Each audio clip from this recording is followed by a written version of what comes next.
On the day my father passed away, I believed the greatest challenge I would encounter was the sorrow, until my brother rose at the funeral lunch table and proclaimed, "Dad promised me half your company." In that moment, the entire family shifted their gaze towards me, anticipating my response.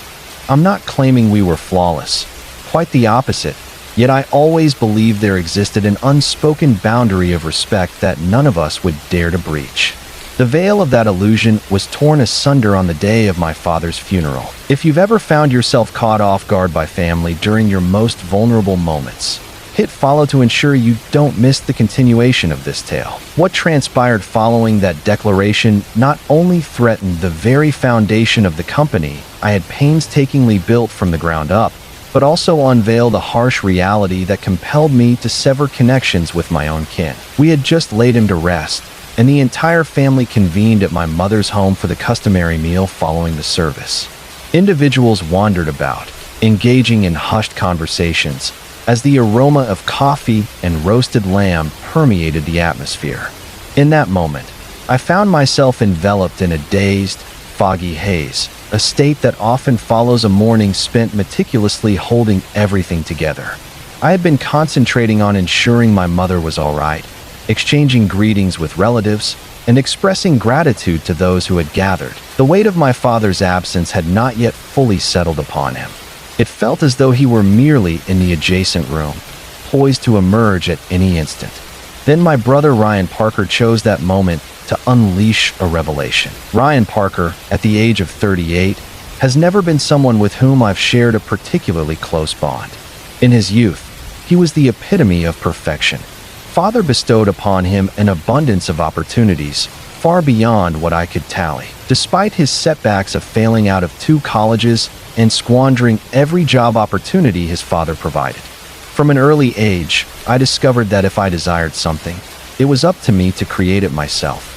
At the age of 22, I embarked on a journey to establish my own carpentry and custom furniture business, armed only with a weathered van, a collection of secondhand tools, and countless sleepless nights. In the span of the last 10 years, it has blossomed into a flourishing enterprise, boasting a team of 9, 3 showrooms, and a queue of eager customers awaiting their turn. My father held a sense of pride in my accomplishments, yet he never extended a hand in the form of assistance, likely because I never sought it. Ryan Parker, however, has always held the conviction that he was deserving of everything I possessed. It began with minor transgressions, tools borrowed and never returned, his car arriving at my workshop for a supposed quick fix that invariably demanded my team to abandon their tasks for an entire half-day. For years, I endured it, driven by a reluctance to engage in conflict and the constant reminder from my father that he was my brother, Ethan Parker. Assist him. Yet recently, Ryan Parker had been prowling like a predator. He would casually remark at family dinners, once Dad was gone, that we would run the business together, as if it were simply a given. I consistently dismissed it. That afternoon, when he abruptly slammed his fist onto the dining room table, in the presence of the entire family, it startled me from my sorrow. Silence enveloped the room, broken only by the soft clinking of a few coffee cups. "Dad promised me half of your business," he declared, his voice trembling with intensity. "It is time to relinquish the keys." For a fleeting moment, I questioned my own hearing, but then he delved into his suit jacket and produced a neatly folded piece of paper. He brandished it before me as if it were a golden ticket to fortune. "I have it in writing," he added, a grin spreading across his face, reminiscent of a hunter who had just ensnared his quarry.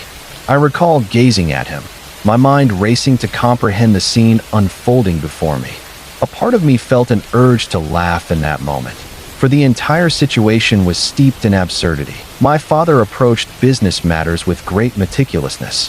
If he had intended for Ryan Parker to possess any stake in my company, it would have been clearly articulated in my legal documents, rather than hastily jotted down on some enigmatic piece of paper that Ryan Parker had extracted from his pocket. Yet, another facet of my being was engulfed in fury, not due to any belief that he could genuinely seize my business, but rather because of the timing involved. We had only recently laid our father to rest. My mother sat across the table, her eyes a shade of red, swollen with unspoken emotions. And Ryan Parker, my own brother, seized this moment, this day, to assert an illusory claim to something I had painstakingly crafted from the ground up. Mom attempted to intervene, urging him to soften his tone, yet he dismissed her words. "This matter lies solely between Ethan Parker and myself," he declared, his jaw set with determination. Father assured me that my portion would arrive when the moment was right. And the moment arrives. A handful of my aunts and uncles cast sidelong glances, their discomfort palpable in the air. All eyes were fixed upon me, anticipation hanging in the air as they wondered if I would engage in a dispute, raise my voice, or perhaps relent to sidestep any drama. Yet, I refrained from engaging in any of those actions. I leaned back in my chair, observing him intently. Within the confines of my thoughts, a steady rhythm began to emerge, meticulously organizing each detail. The feigned assurance in his voice, the subtle tremor in his hand as he clutched the paper, the self-satisfied smirk that danced across his lips when he believed he had ensnared me. In truth, my father had bequeathed me something before his passing, a fact that Ryan Parker was evidently unaware of. In that fleeting moment, as I struggled to maintain a facade of neutrality, it dawned on me that perhaps I would allow him to continue speaking. For the greater the length of rope he allowed himself, the more gratifying it would be when it ultimately drew taut. That marked the initial fissure in the earth that lay between us. Yet, it was on the brink of unfolding into a realm far more profound. I hesitated before responding to Ryan Parker. I reclined in my chair, savoring a leisurely sip of coffee, allowing the silence to linger and expand around me. He seemed to anticipate an outburst or a negotiation from me, and my calm demeanor appeared to unsettle him. Yet, Ryan Parker has always struggled with the art of release. He reaffirmed his commitment. "Look," he said, sliding the paper across the table toward me. "This bears my father's signature." He expressed a desire for us to manage the establishment in unison. "Your decade of revelry in the role of authority has come to a close. It is now the moment for me to claim what is rightfully mine." I cast a fleeting look at the paper, yet refrained from making contact with it. It was inscribed in blue ink, marked with a date from just over a year past, featuring a trembling signature that scarcely mirrored my father's tidy cursive. Without the adornments of letterhead or the formality of witnesses, this is merely a brief discourse on the division of ownership and the enduring legacy of family. It appeared as though Ryan Parker had pinned it himself, perhaps fueled by a few too many drinks. Yet, it was not the document that captured my interest. It was the singular detail of my father's name being misspelled in one instance. Not even my own brother had taken notice. Just as I was about to speak, my mother's sister, Aunt Linda, interjected. "Indeed, if that aligns with your father's wishes." Her voice faded into silence, yet the unspoken meaning lingered in the air. Grace had consistently played the role of a silent supporter for Ryan Parker, rationalizing his actions and dismissing his setbacks as mere misfortune. A knot formed in my stomach. What I truly did not require was a family tribunal immediately following the burial of my father. Ryan Parker felt the presence of support and intensified his efforts. "It seems that Dad often remarked on your fortune." He spoke, his gaze sharpening. "Do you possess the intellect and ambition? I find myself devoid of anything." He was filled with a sense of regret over that. He assured me that this venture would mark the beginning of a new chapter in my life. "To be honest, you have a debt to settle with me. Without the tools that Dad provided, you might never have embarked on this journey." The final segment caused my jaw to tighten in response. Indeed, my father had bestowed upon me a handful of tools at the outset, yet they were merely the same weathered, rusted relics that Ryan Parker had left behind in the garage following one of his fleeting entrepreneurial endeavors. I was the one who had mended them, cared for them, and purchased new ones with my own funds. The notion that my entire success was merely a debt I owed to Ryan Parker was absurd, yet it also laid bare the extent of his conviction in his own victim narrative. The remainder of the afternoon descended into further turmoil. As Mom attempted to present the dessert, Ryan Parker trailed behind me into the kitchen, effectively cornering me while the others engaged in conversation in the dining room. "Listen," he said, lowering his voice. "I'm not unreasonable. If you prefer not to relinquish the keys at this moment, that's perfectly acceptable. However, I wish to begin visiting the shop in person. On Mondays, Wednesdays, and Fridays, I shall possess my own office, complete with a front window, naturally. You may manage the daily operations, yet all significant decisions must pass through my hands. In this manner, we gradually acclimate ourselves." He presented it as though he were extending a gracious compromise, as if I ought to feel thankful. I found myself gazing at him, pondering whether he truly thought he could waltz into a realm he was utterly unfamiliar with and begin endorsing my choices. My employees would devour him whole before the first coffee break. Yet, before I could respond, my cousin Emily entered the room, catching just enough of the conversation to arch an eyebrow in curiosity. "Are you genuinely attempting to seize control of his company?" she inquired. Ryan Parker smirked and replied, "Not take, receive as a legacy. A distinction exists." The news traveled swiftly. In less than 60 minutes, the murmurs that filled the living room transformed from expressions of sympathy to a flurry of conjecture. I captured fleeting glimpses. Indeed, when it is documented, family enterprises are intended to be a collective endeavor. It felt as though all my years of effort were being recast as communal assets, available for anyone to claim, simply because my surname aligned with his. What could be more disheartening? Mother remained silent. She remained silent, offering no defense, no clarification of the truth, no words at all. Ethan Parker crafted that with his own hands. She lingered in her chair, cradling a cup of tea, her weariness evident in her gaze. As the guests began to depart, Ryan Parker took it upon himself to greet each one with a firm handshake, casually alluding to the significant transformations on the horizon for the business. "I shall be arriving shortly." He received congratulations from a few individuals. Others cast me hesitant glances, likely pondering whether they had just observed the prologue to a chaotic familial breakdown. That night, I returned home and found myself seated in my office well past midnight, reflecting on the events of the day in my mind.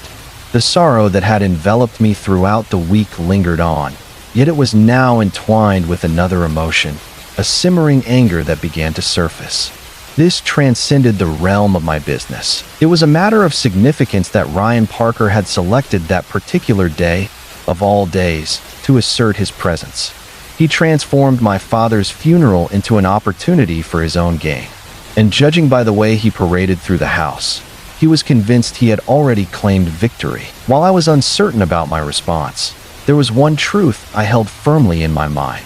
Ryan Parker had unwittingly transformed this into a battle for which he was ill-prepared. 3 days later, I found myself once again in the shop, attempting to immerse myself in the tasks at hand. The air thick with sawdust, the rhythmic hum of the table saw, and the intoxicating aroma of freshly cut oak enveloped the workshop. It often grounded me. Yet, during that week, each time I found a moment of stillness, my thoughts inevitably wandered back to the self-satisfied expression of Ryan Parker at the funeral. As I was composing an order for a client, my foreman, Carlos Rivera, entered my office, an envelope in hand. "This has arrived for you," he remarked. "No return address, only my name inscribed in bold black, Ryan Parker." Within lay a photocopy of the very agreement that Ryan Parker had brandished before me. This time, however, it bore the weight of a letter from a lawyer. The letter conveyed that Ryan Parker was officially informing me of his legal claim to 50% of the company and intended to assert his rights without delay. A wave of despair washed over me as I reached the final line. "Beginning Monday, my client will step onto the business premises to take on his rightful position as co-owner." I intended to laugh, yet what emerged was more akin to a growl. A claim of legal nature? Upon a handwritten, misspelled note? It was so utterly ridiculous that I nearly discarded the letter into the trash at that very moment. Yet, the true sting lay not in the paper itself, but in the realization that Ryan Parker had ventured this far.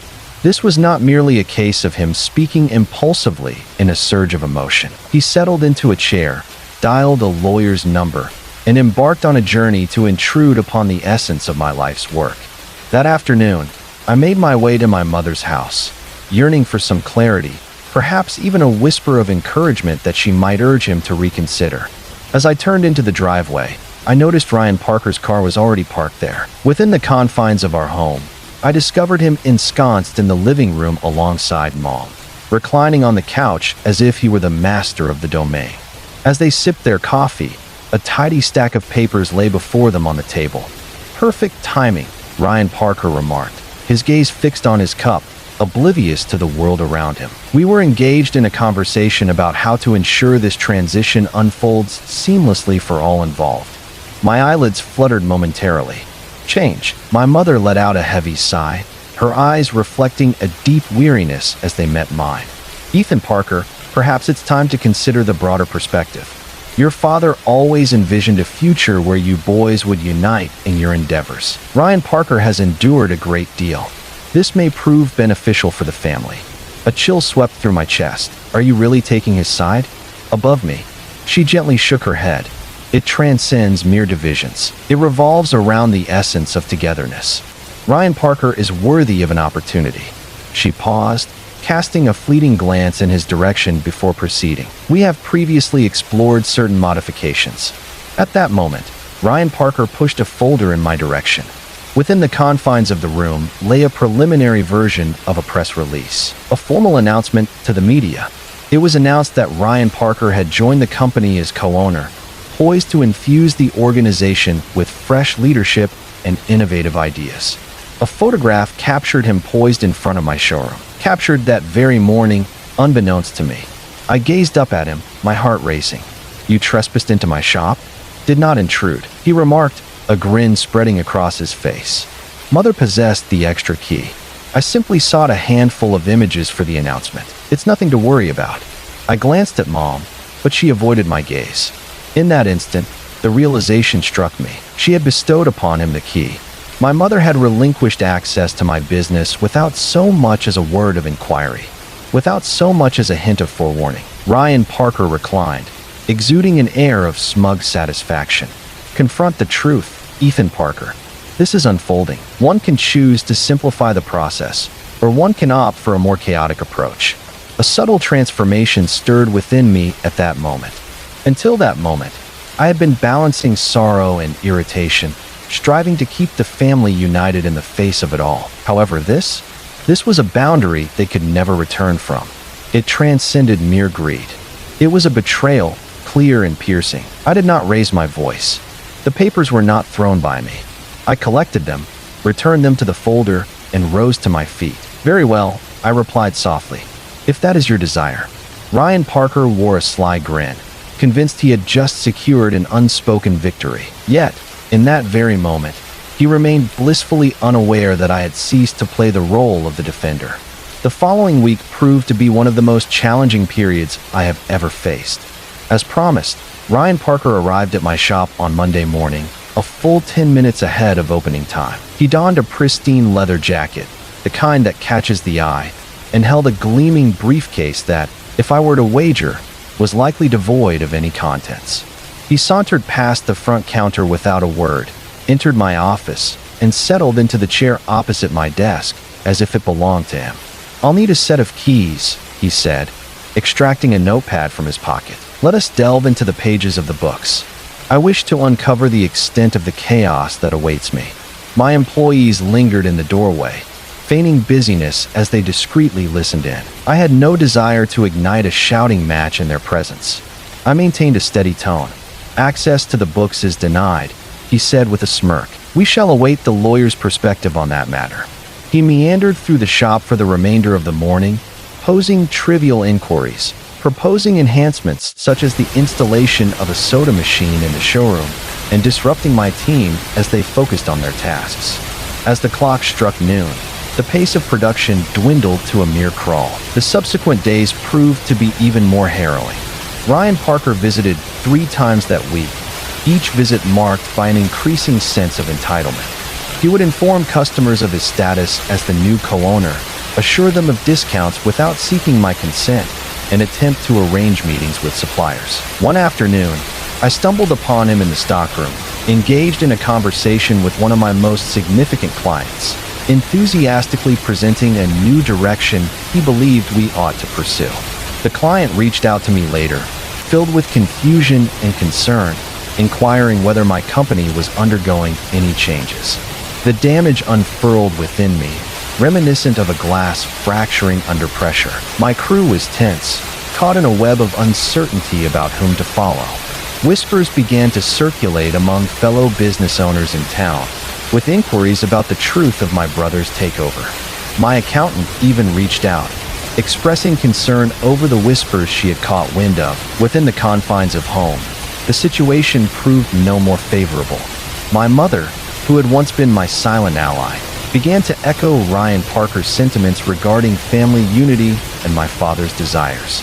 Each conversation with her concluded with a familiar refrain, a variation of, "You're being too stubborn. This is what your father desired." The experience was utterly draining, and I sensed my sorrow for my father intertwining with a more sinister shadow. Bitterness, even directed at her. As the night deepened and the world outside fell silent, I found myself alone in my office, gazing at the framed photograph of my father and me from the moment I first opened the shop. With his arm draped around me, we both wore foolish grins, flecks of sawdust caught in our hair. He had taken such pride in the fact that I had constructed something from the very foundation, and now my own family was endeavoring to excavate it from within. Rest was eluding me. At the witching hour of 3 a.m., I would find myself roused from slumber, my mind consumed by thoughts of Ryan Parker meandering through my shop, his hands brushing against items that belonged to others, spinning half-truths to my unsuspecting clients. After many years, the thought of selling the business crossed my mind, not out of desire, but from the inability to fathom prolonging this struggle indefinitely.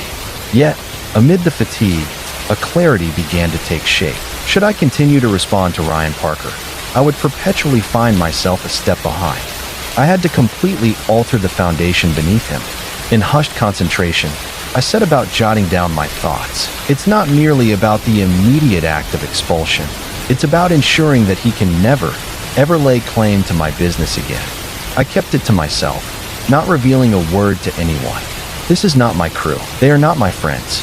Not even Rebecca, my cousin who had unmistakably perceived his true nature at the funeral. I feigned compliance on the surface. I maintained a composed demeanor, even entertained some of his absurdities. Yet within, I was crafting something profound, not merely a barrier. It is not a form of defense, a touch more incisive. For if Ryan Parker sought to exploit my father's death for his own gain, I would ensure that his ambition became the very thing that led to his undoing. I began by stepping away from the daily turmoil, allowing myself to gain a clearer perspective on the overarching narrative. Ryan Parker exuded a boisterous confidence, yet his actions followed a familiar script. He yearned to be recognized as the one in command. My only task was to provide him with just enough reassurance to feel at ease, all the while I meticulously strengthened every aspect of my enterprise in the shadows. My journey began with a meeting alongside my lawyer, the attorney who truly represents me, the companion who has journeyed alongside me since the very beginning. We meticulously reviewed my incorporation documents, shareholder agreements, and all the legal protections I had previously established. My lawyer's smile widened as I placed Ryan Parker's agreement on the desk before him. Ethan Parker remarked, "This wouldn't stand a chance in court for even 2 minutes," as he tapped the misspelled name. "It lacks notarization, remains unwitnessed, and is sufficiently ambiguous to render it devoid of significance. It appears that your brother may be engaging in fraudulent activities." That provided me with the first profound inhalation I had experienced in weeks. Yet, our journey did not end there. We meticulously revised specific clauses in my operating agreement, refined ownership protections, and diligently submitted updated records to the state. Actions taken discreetly that rendered it unfeasible for anyone, particularly Ryan Parker, to obtain access without my approval.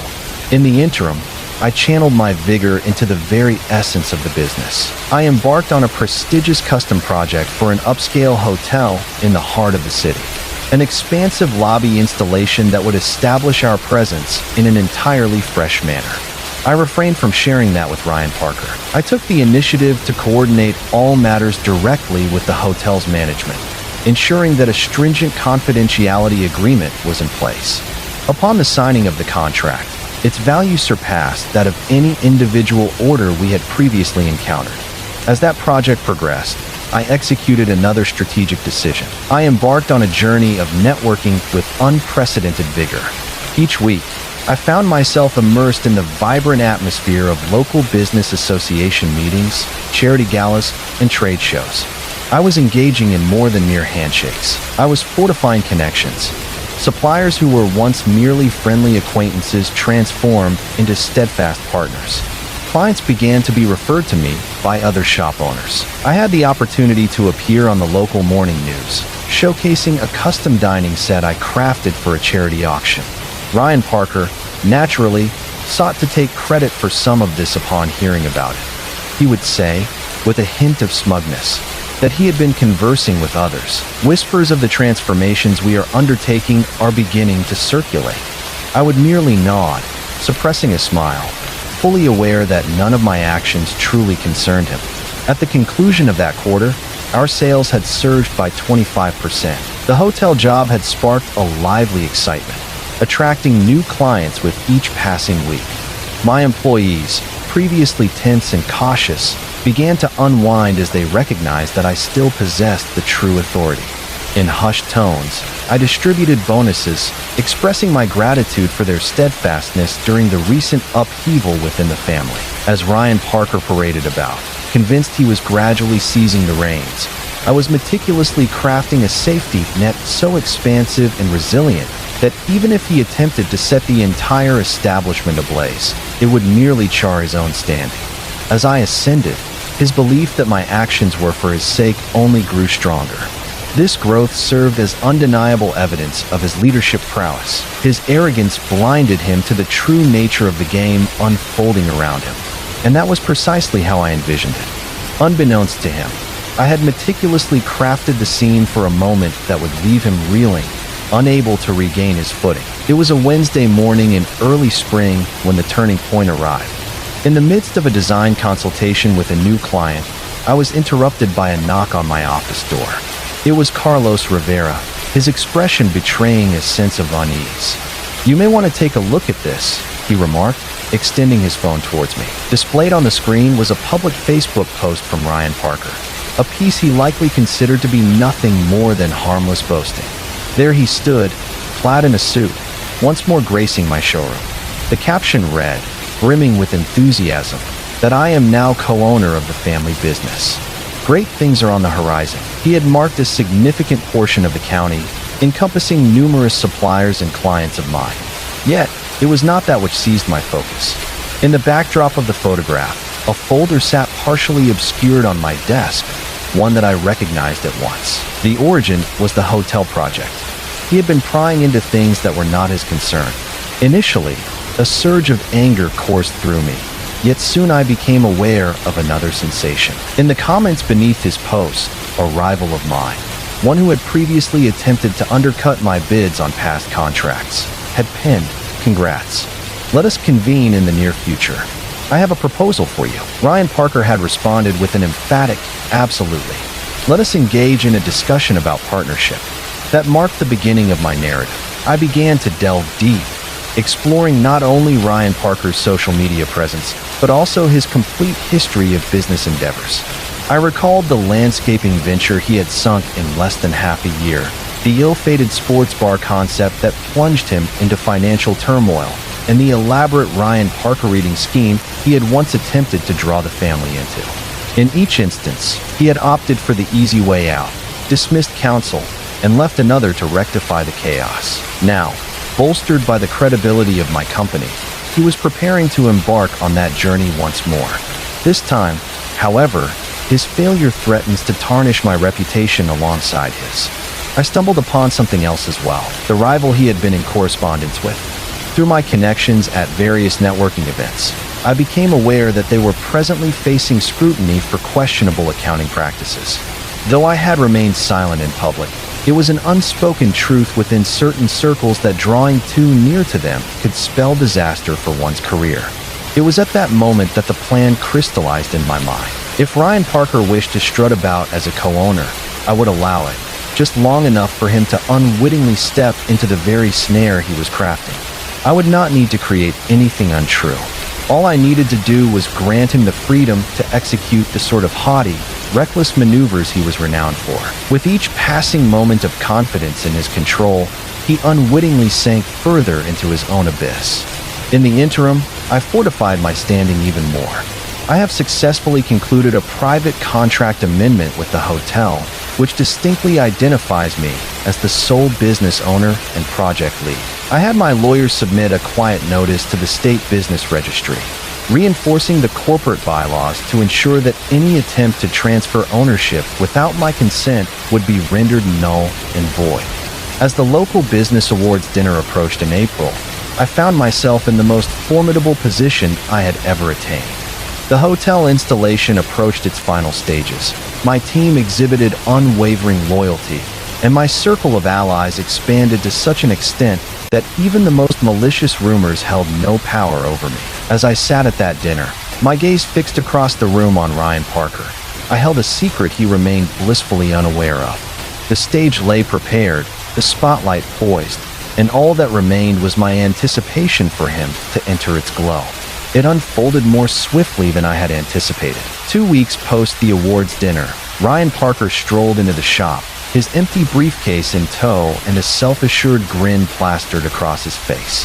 With a voice that resonated throughout the room, he proclaimed the big news, ensuring every member of the staff was attentive. I have just secured a significant partnership that is poised to double our revenue. It was my pleasure. I did not inquire about the identity of the person. I was already aware. The competitor, the one shrouded in whispers of an ongoing investigation, had at last ensnared him. He retrieved a bundle of papers and let them cascade onto my desk. Affix your signature here, and we shall formalize this matter. They are presenting us with improved supplier rates, along with a profit-sharing arrangement. This is precisely what we require to elevate this place to new heights. I maintained an expressionless demeanor as I turned the pages. The agreement was absurdly lopsided, essentially surrendering crucial client accounts and granting this partner a share of our most significant contracts, including the hotel project. Yet, Ryan Parker, ensnared in the web of his own self-importance, remained blissfully unaware. Ryan Parker, I uttered with deliberate slowness. Prior to affixing my signature to any document, it would be prudent for us to convene with them face to face. This approach ensures that we are all aligned in our understanding. Perfect, he remarked. They are available this Friday. As Friday dawned, I entered the meeting with a sense of readiness. The event took place in a polished office located in the heart of downtown. Victor Klein, the competitor, wore a broad smile, likely under the impression that I would simply endorse the deal without hesitation. Ryan Parker dove headfirst into his pitch, articulating our vision and the future that lies ahead. I allowed him to speak. As Victor Klein slid the final agreement across the table, I leaned back and stated, "Before we proceed any further, I want to ensure clarity. Ryan Parker holds no stake in my company. Thus, any arrangement you believe you are establishing with him lacks legal enforceability." Silence enveloped the room. Victor Klein blinked, momentarily taken aback. "Could you clarify what you mean?" With a deliberate motion, I delved into my bag and retrieved the revised corporate bylaws along with the state registry filings. I am the sole proprietor. I have always been. Ryan Parker has been providing assistance in an unofficial capacity. However, he lacks the authority to sign contracts or make commitments on behalf of the company. I pushed the papers across the table to Victor Klein. "Considering your present circumstances with the Department of Revenue," I mentioned nonchalantly, "I'm uncertain this is a collaboration we would pursue after all." The hue faded from Victor Klein's visage. "Also Ryan Parker's." "What circumstance?" Ryan Parker insisted, pivoting to face Victor Klein. I paused, carefully folding my papers and placing them back into my bag. "Perhaps the two of you could engage in that conversation in private. I have genuine tasks that require my attention." I departed, leaving them in a state of shock, and by the moment I returned to the shop, my phone was already inundated with messages from Ryan Parker. Furious, frantic, insisting that I reverse whatever action I had just taken. I turned a blind eye to each and every one. The repercussions began to unfold almost instantly. Victor Klein, coming to the stark realization that Ryan Parker was incapable of fulfilling any of his promises, severed all ties. Whispers traveled swiftly through our professional networks, not due to my words, but rather because the whispers of others carry far and wide. In an instant, Ryan Parker ceased to be the new co-owner. He was the individual who had almost pulled my company into a public scandal.